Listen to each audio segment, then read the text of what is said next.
तो देव शब्द का अर्थ जान लेते हैं। देव शब्द का अर्थ है कि देने वाला, ज्ञान देने वाला, भोजन देने वाला, प्रकाश देने वाला, हवा देने वाला, पानी देने वाला, ये सारे जो है देव शब्द के अर्थ हैं। इस अर्थ में हम देखते चलते कि हमें कौन कौन क्या क्या देता है। तो सूर्य, चंद्र, अग्नि, वायु, जल, पृथ्वी आदि ये देवता जड़ हैं। जड़ वह पदार्थ होता है जिसे ज्ञान न हो। जड़ पदार्थ की पूजा का कोई मतलब नहीं बनता। हाँ, हवन यज्ञ करके जल और वायु की शुद्धि करनी चाहिए, जिससे सभी प्राणियों को सुख मिले। ठीक है, यहाँ तक ये बात होती है कि जिससे हमें हाँ, सूर्य हमें प्रकाश देता है, चंद्रमा हमें प्रकाश शीतलता देता है, अग्नि, तो हमें जो है यज्ञ करके जो है इनकी शुद्धि का सोचना चाहिए, शुद्ध करना चाहिए। यज्ञ को, हवा को शुद्ध करना चाहिए, जल को शुद्ध करना चाहिए। इससे जो है ये हमारा ये इन देवताओं की इस तरीके से पूजा करनी चाहिए। अब बता रहे पूजनीय देव कौन है।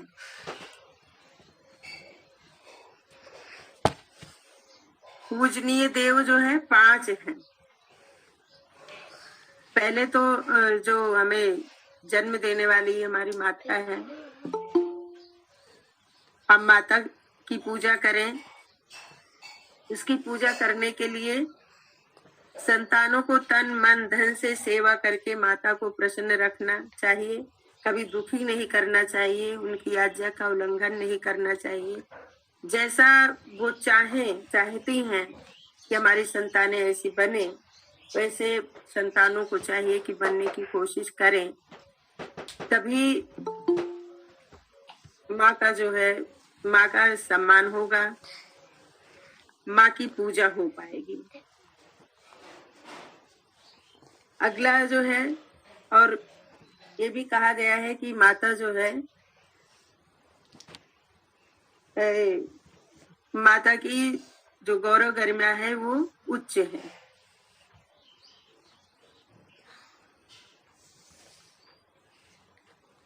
अभी अगले जो है उसमें अगले क्रम में पिता आता है, पिताजी हैं, करें उसकी भी माता की ही समान सेवा करना चाहिए,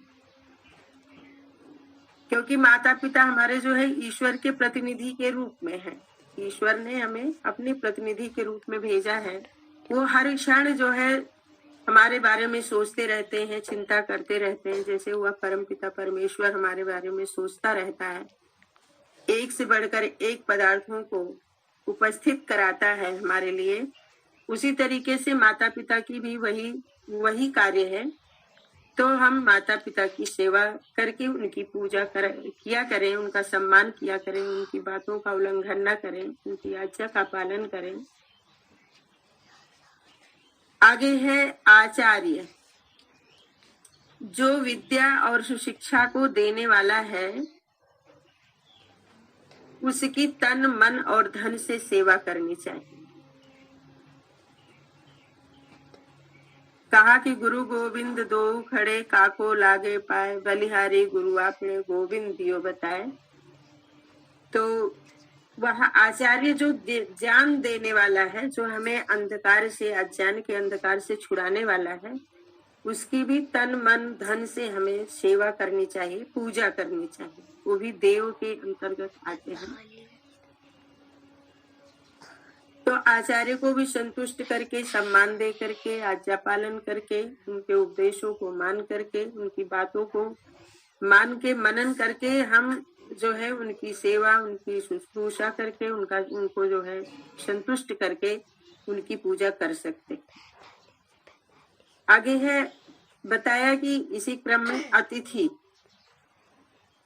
अतिथि कौन? जो विद्वान है, धार्मिक है, निष्कपटी है, सबकी उन्नति चाहने वाला है और सत्य उपदेश को देने वाला है। उस अतिथि की भी हमें सेवा करनी चाहिए।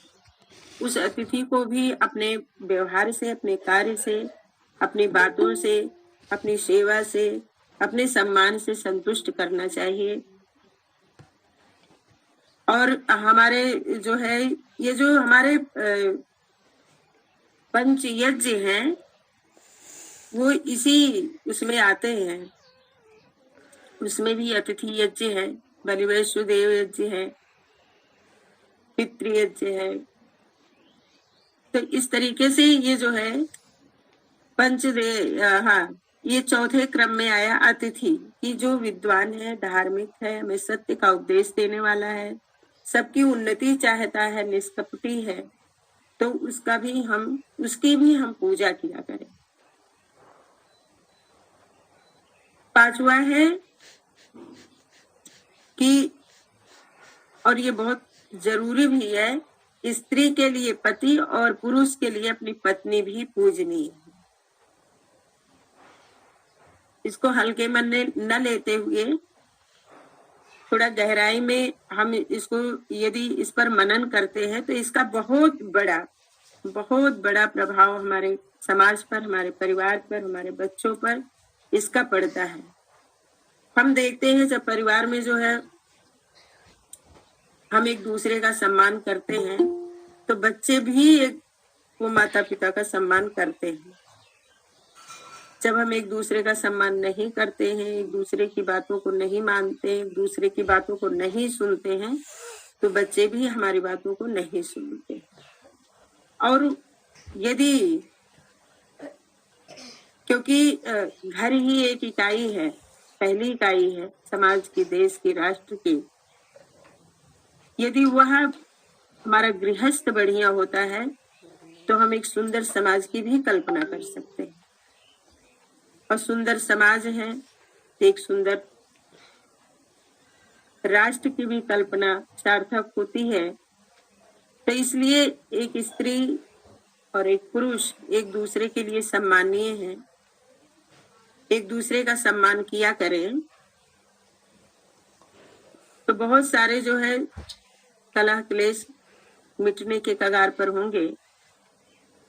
तो इस प्रकार से ये 5 मूर्तिमान देव हैं। हम मूर्तियों की पूजा करते हैं, लेकिन ये 5 हमारे मूर्तिमान देव हैं जिनके संग से मनुष्य की उत्पत्ति, पालन, सत्य शिक्षा, विद्या और सत्योपदेश की प्राप्ति होती है। इनकी सेवा ही पंच देव पूजा या पंचायतन पूजा है।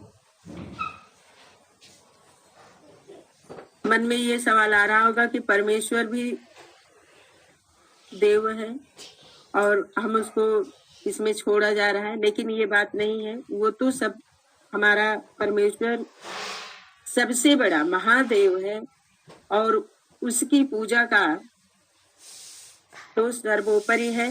उसको तो स्मरण रखना, उसको धन्यवाद देना, उसके जो उसने दे रखा है उसको संभाल के रखना, उसको बना के रखना। जो वेद के माध्यम से परमेश्वर ने हमें उपदेश दे रखा है, उसके मार्ग पर, उसके सिद्धांतों पर चल करके हम अपने जीवन को आगे ले चलें। तो इस तरीके से ये पंचदेव पूजा यहाँ बताया गया है। पहला हम माता, दूसरे पिता, तीसरा आचार्य, चौथा अतिथि और 5वां एक दूसरे का सम्मान करते हुए हम पूजा कर सकते हैं। पूजा का अर्थ है सम्मान, सुख देना। तो इस तरीके से हम पूजा के अर्थ को समझते हैं। वैसे हम पूजा बहुत करते रहते हैं, किसी वृक्ष की करते रहते हैं, लेकिन वृक्ष की भी पूजा होनी ही चाहिए, लेकिन उस तरीके से नहीं कि अगरबत्ती फूल चढ़ा करके वृक्षारोपण करें, उसकी देखभाल करें, गुड़ाई निराई पानी, उसके उस व्यवस्था को भी देखें तो होना चाहिए, क्योंकि वृक्ष भी हमारे जीवन के लिए बहुत उपयोगी है।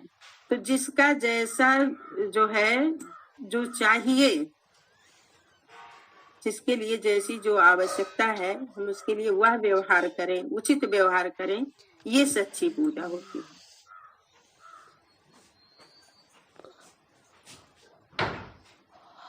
तो आइए कुछ आपस में चिंतन मनन करते हैं और ये विषय और निखर के आए, उभर के आए। आइए हम अपने जो है आर्य भाइयों बहनों से सुनते हैं। ओम।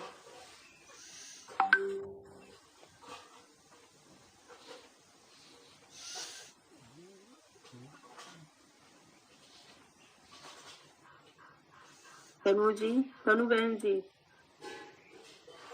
जी माता जी।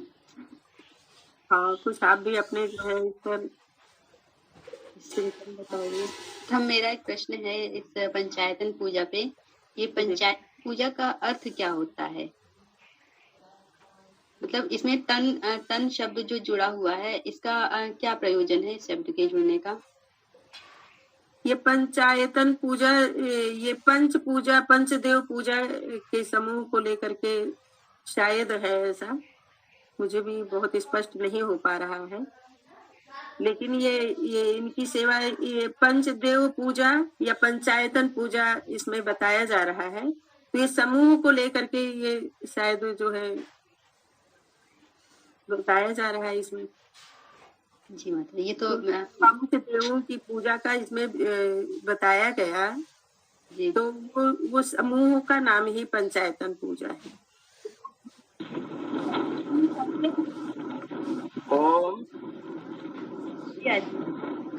ओम। ये जो आयतन शब्द है, आयतन, इसमें आ है उपसर्ग और यति प्रयत्न धातु है। तो आ माने समन्तात, पूरी तरह से, सब ओर से। यतन माने प्रयत्न करना, जिसमें रह करके, जिसके कारण से हम सब प्रकार से यत्न करने में समर्थ होते हैं, उसे कहते हैं आयतन। और ये आयतन है 5। जैसे भी बताया, माता पिता अतिथि आचार्य पति और पत्नी एक दूसरे के लिए। तो ये पांचों के साथ मिल करके, इनके कारण से हम लोग अनेक प्रकार के यत्न करते हैं, अनेक प्रकार के कार्य करने में समर्थ होते हैं, इसलिए इनका नाम है आयतन। तो पंच आयतन जो है उनकी पूजा करना, जिनके कारण से हम जगत में यत्न कर पाते हैं, उन पांचों की पूजा करना, यह है पंचायतन पूजा। जी।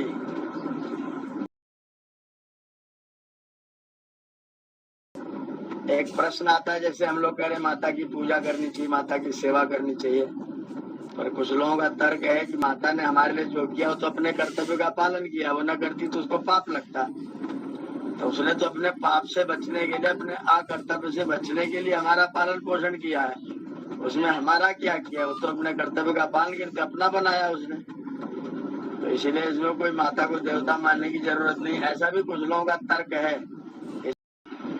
अगर कोई बच्चा कह रहा है कि आपने अपने कर्तव्य का पालन किया, आपने मेरे लिए क्या किया, तो आप कहेंगे मैंने अपने कर्तव्य का पालन नहीं किया।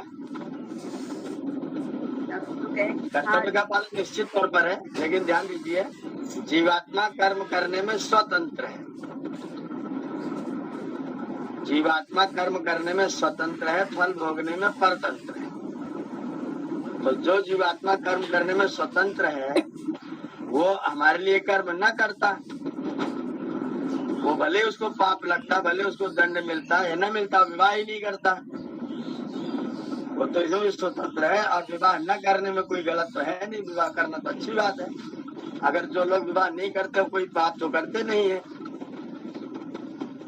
तो ऐसी स्थिति में माता पिता ने अगर हमारे लिए किया है, तो अपनी स्वतंत्रता का विखंडन करके, अपने आप को परतंत्र करके हमारे लिए कार्य किया है। और जैसे भी किया हो, लेकिन हमने उससे तो लाभ उठाया है। अगर हमने किसी से लाभ उठाया है तो हमें उसके प्रति कृतज्ञ तो होना ही चाहिए। और लाभ उठाया है, इसमें कोई बच्चे लोग मना कर नहीं सकते कि हमने आपसे लाभ नहीं उठाया है। आपने अगर हमसे लाभ उठाया है तो उसके लिए आपको कृतज्ञ होना ही चाहिए। इसलिए बच्चों को माता पिता का आदर सेवा सत्कार करना ही चाहिए। वो इसको अपना हमारा कर्तव्य बता करके बच नहीं सकते हैं।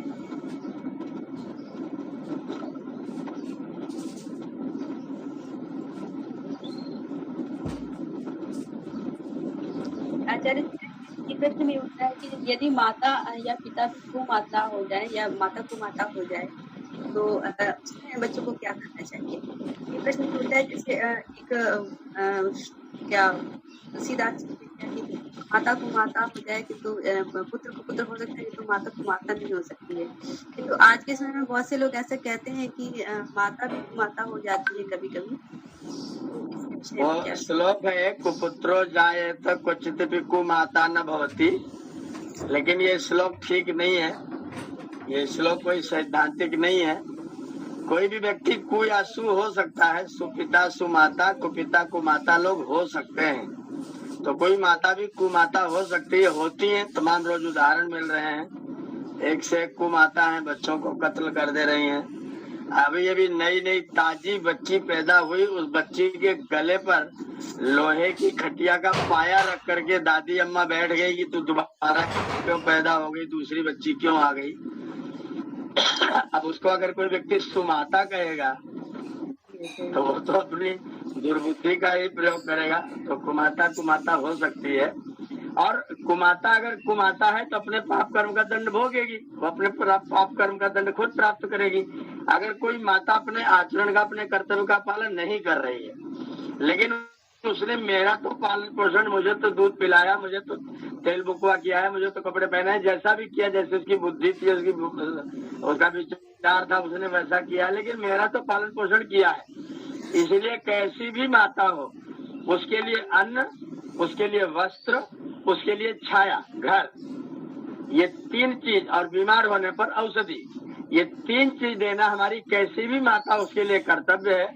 बाकी उसके आदेशों का पालन करना, उसकी आज्ञाओं के लिए कुछ करना धरना, वो आप बिल्कुल मत करें, उसको करने की कोई जरूरत नहीं है। लेकिन उसके लिए अन्न, जल, वस्त्र और छत, ये देना हमारा कर्तव्य। वो जैसी भी है, वो अपने पाप कर्म का फल ईश्वर की व्यवस्था से स्वयं भोगेगी, तो उसकी चिंता नहीं करनी। लेकिन उसके अन्न जल वस्त्र की व्यवस्था पुत्र लोगों को करनी ही चाहिए। जी अच्छा। के लिए अन्न जल वस्त्र और औषध, इसकी व्यवस्था हर पुत्र को करना ही चाहिए।